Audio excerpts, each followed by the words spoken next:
वहीं उत्तराखंड हिमस्खलन हादसे में हिमाचल के 3 लोग लापता बताए जा रहे हैं। इनमें लेफ्टिनेंट कर्नल दीपक वशिष्ठ, शिवम कैंथला और अंशुल कैंथला शामिल हैं। पर्वतारोही दल में हिमाचल के 5 लोग शामिल थे। इसमें कांगड़ा के राहुल राणा को फिलहाल आ चुका है, जबकि लेफ्टिनेंट अनुराधा बेस कैंप में ही सुरक्षित हैं।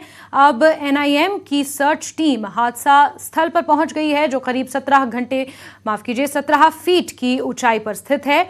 यहां से लापता लोगों को खोजने का अभियान चलाया जा रहा है।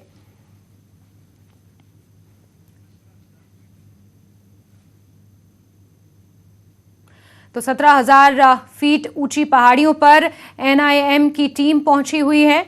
ये प्रशिक्षित पर्वतारोही अब 17,000 फीट ऊंचाई पर पहुंचे हैं और वहां से सर्च ऑपरेशन चलाया जा रहा है, जहां पर जो लापता जा रहे हैं उन्हें ढूंढने की कोशिश की जाएगी। इसके लिए आपको बता दें कि रक्षा मंत्री राजनाथ सिंह ने भी इंडियन एयरफोर्स के जवानों की मदद लेने के आदेश दिए हैं। उत्तराखंड हिमस्खलन से जुड़ी हुई ये खबर है, जहां हिमाचल के 3 लोग फिलहाल लापता हैं। इस पूरे मिशन में हिमाचल के 5 लोग शामिल थे, जिनमें से 2 का रेस्क्यू किया जा चुका है। वहीं 3 लोग अभी भी हिमाचल के लापता बताए जा रहे हैं।